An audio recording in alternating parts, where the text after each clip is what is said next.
बिस्मिल्लाहिर्रहमानिर्रहीम।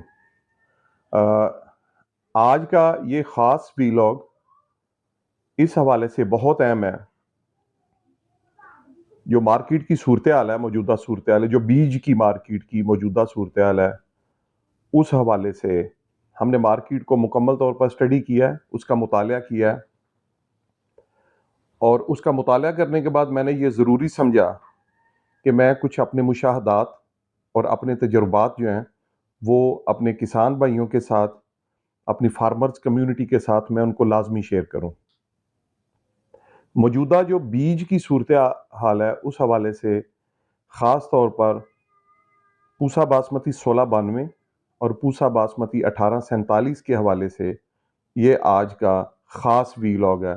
इसको आपने ना सिर्फ़ बड़ी तवज्जो के साथ सुनना है, बल्कि इसको आपने ज़्यादा से ज़्यादा लोगों के साथ शेयर भी करना है। पूसा बासमती 1692 और 1847 का ताल्लुक जो है वो 1509 के बिलतरतीब दूसरे और तीसरे इम्प्रूव्ड वेरिएंट से है। पूरे पाकिस्तान में सिर्फ चंद लोगों के पास, 5 या 6 लोगों के पास इसका बीज मौजूद था, लेकिन आज मार्केट में हर एक शहर में, हर एक दुकान पर आपको 1692 बीज फ़रोख्त होता नज़र आ रहा है। मैं आपको पूरी ज़िम्मेदारी के साथ ये बता रहा हूँ, मैंने बहुत सारे सैंपल्स मैंने चेक किए हैं और 99.99% बीज जो है वो जाली फ़रोख्त हो रहा है। 1692 का 99.99% 99.99% या 100% बीज जाली फ़रोख्त हो रहा है। ये मैं आपको बात पूरी ज़िम्मेदारी के साथ और अपने तजुर्बे की रोशनी में बता रहा हूँ।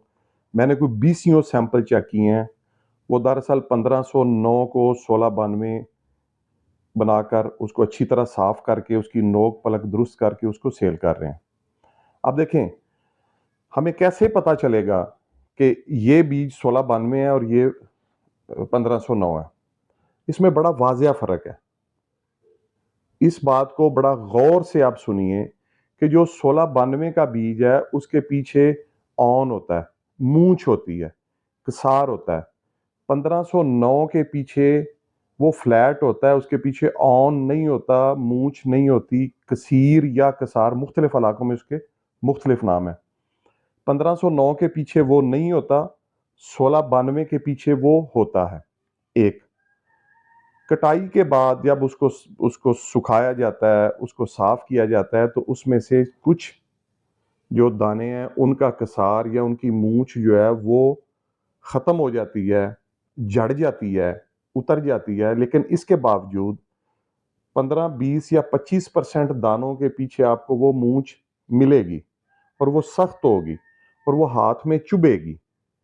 1509 के पीछे वो मूंछ बिल्कुल नहीं है।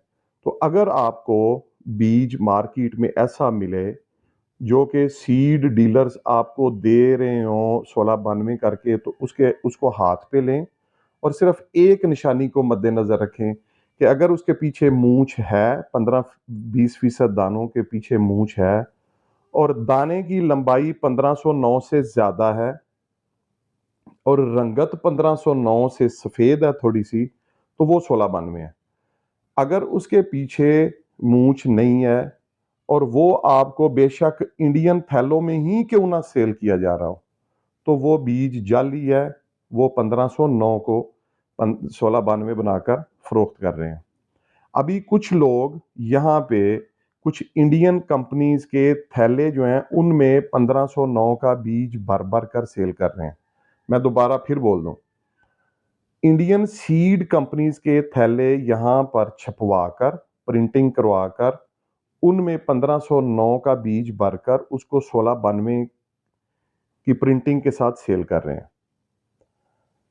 मेरी खुद बात हुई है उन सीड कंपनी से इंडिया में, मैंने उनसे पूछा है, तो उन्होंने पाकिस्तान किसी को भी बीज फ़रोख्त नहीं किया, एक बात। दूसरी, पिछले वीलॉग में बात बताई जा चुकी है कि इंडिया से कंटेनर्स के हिसाब से बीज को पाकिस्तान लाना मुश्किल ही नहीं, नामुमकिन है। हाँ, आप कोई 15 किलो, 20 किलो, 5 मन, 10 मन ये ला सकते हैं, लेकिन कंटेनर्स के हिसाब से बीज को पाकिस्तान लाना नामुमकिन है, 100% नामुमकिन है। वजह मैं बता दूं, इंडिया से जब आप बीज निकालेंगे तो पहले बताएंगे कि किस मुल्क जा रहा है। फर्ज करें आपने बता दिया कि हमने अफगानिस्तान या दुबई लेके जाना है, तो ई फार्म के ऊपर आपको वो मेंशन करना होगा, और जो इनवाइस है, फर्ज करें 100 रुपया उसकी इनवाइस है, उसके ऊपर 20% इंडिया में आपको एक्सपोर्ट ड्यूटी अदा करनी है। फिर दुबई या अफगानिस्तान का किराया आपने देना है, ठीक है। फिर अच्छा, इंडिया से आपने सर्टिफिकेट ऑफ ओरिजिन और फाइटो सैनिटरी सर्टिफिकेट आपने करवाना है, जो कि बड़ा मुश्किल मिलता है बीज का, ठीक है। वो तलब करें, सर्टिफिकेट ऑफ ओरिजिन और फाइटो सैनिटरी सर्टिफिकेट, जो आपको इंडियन थैले में बीज बेच रहा है उसे मांगें कि मुझे इसका सर्टिफिकेट ऑफ ओरिजिन भी साथ दें। अच्छा, फर्ज करें बीज दुबई आ गया या अफगानिस्तान आ गया, और अफगानिस्तान में जब बीज आएगा तो वहां पे आपको उस मुल्क की 15% अमूमन ये चलता है, 15% आप इंपोर्ट ड्यूटी, दरामदी ड्यूटी पे करेंगे। फिर उस मुल्क की जो सेल्स टैक्स है वो 18%, 17-18% होता है, वो पे करेंगे। और उसके बाद आप उसको पाकिस्तान लेके आएंगे, फिर उसका किराया है यहाँ पे, और जो मंगवा रहा है फिर उसका मुनाफा है। तो मैंने इसको कैलकुलेट किया, तो ये अगर हम फर्ज करें, अगर हम बीज को इंडिया से पाकिस्तान ले भी आते हैं, पहली तो बात यह है कि ये नामुमकिन है, 100% नामुमकिन है। फर्ज कर लिया कि अगर हम ले भी आते हैं, तो वो जो उसकी कॉस्ट है, इंपोर्ट कॉस्ट, जो दरामदी कीमत है उसकी, वो बनती है तकरीबन 45 से 50 हज़ार रुपया एक मन का। ठीक है।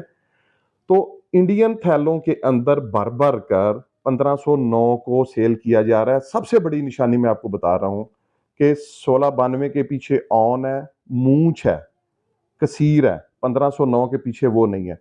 तो बीज को पकड़ें, उसको देखें, उसकी लंबाई को देखें। एक और बात, 1692 की जो 10 दानों की लंबाई है, उसमें 5 दाने आप फुल लंबे लें, 3 दरमियाने और 2 छोटे। और ऐसे ही 1509 के 5 दाने फुल लंबे, 3 दरमियाने दर्जे के और 2 छोटे, उनका मुवाजना करें, तो जो 1692 के दानों की लंबाई है वो बनेगी 13.4 सेंटीमीटर, 1692 की। 1509 के 10 दानों की 5 फुल लंबे, 3 दरमियाने और 2 छोटे जो दाने हैं, उनकी लंबाई बनेगी 13.15 या 13.25 सेंटीमीटर। ये भी फर्क है। इसके अलावा 1692 की पनीरी काश्त करें तो उसके पास खड़े हों, आपको खुशबू आती है। 1509 की पनीरी से वो खुशबू नहीं आती। 1692 के जो 1000 दाने हैं उसका वजन 1509 से ज्यादा, ये पहले भी बताया जा चुका है। दो, तीसरा, 1692 का जो दाना है वो थोड़ा सा सफेद रंगत में है, 1509 का थोड़ा सा सुर्खी माइल दाना है, ठीक है। पौधे पे जाएंगे जब आप, तो जो 1692 का पौधा है वो इरेटिक है, उसका पत्ता चौड़ा है और सीधा खड़ा है उसका पत्ता, और एक मुंजर के ऊपर दानों की तादाद जो है वो 120 से लेकर 170 तक है। 1509 का जो पत्ता है वो थोड़ा बारीक है और नीचे की तरफ डाउनवर्ड है, नीचे की तरफ लटका हुआ है, और उसकी मुंजर के ऊपर दानों की तादाद 90 से लेकर 120 है। 1692 के मुंजर के ऊपर दाने जो हैं उसके पीछे ऑन होगा, मूंछ होगी, कसीर होगा। 1509 के दाने जो हैं वो ऑनलेस होंगे, उनके पीछे ऐसा कुछ नहीं होगा। तो ये बुनियादी फर्क है, ये बात ज़हन नशीन कर लें। आपको कोई बंदा धोखा नहीं दे सकता जब तक आप खुद को धोखा देने के लिए तैयार ना हो। देखें, आपने पूरी जिंदगी गुजारी 1692 के बगैर, 1 साल और गुजारें। सीड, अपना जो बीज है वो सिर्फ क्रेडिबल सोर्सेज से लें, अगर नहीं मिलता तो मत खरीदें। जरूरी नहीं है कि इस साल सारी दुनिया 1692 लगाए। एक अपनी जिंदगी का एक और साल 1692 के बगैर गुजारने की कोशिश करें, नहीं मिलता तो 1509 को लगा लें, बहुत अच्छी वैरायटी है 1509 भी। 1847 का तो बीज अभी फरोख्त होने का तुक ही नहीं बनता पाकिस्तान में, क्योंकि ये पिछले साल कुछ किलो किलो 2-2 किलो मिला, कुछ लोगों के पास मौजूद है असल बीज यहाँ पे, लेकिन ये तजारती पैमाने पर फरोख्त नहीं हो रहा। 1847 अगले साल फरोख्त होगा। तो ये बात ज़हन नशीन कर लें, बीज सिर्फ क्रेडिबल सोर्सेज से लें। बीज माफिया पूरी तरह मुतहर्रिक है। मैं कुछ 10-15 बंदों को जानता हूँ, मेरे बड़े करीब तरीन लोग जिनको मैं जानता हूँ। 1509 को 1692 बना बना कर वो उसको फरोख्त कर रहे हैं। लोगों को बार बार मैं मुतनब्बा कर रहा हूँ कि सिर्फ और सिर्फ काबिल अतमाद, काबिल एतबार, क्रेडिबल जो ज़राए हैं वहाँ से बीज खरीदें।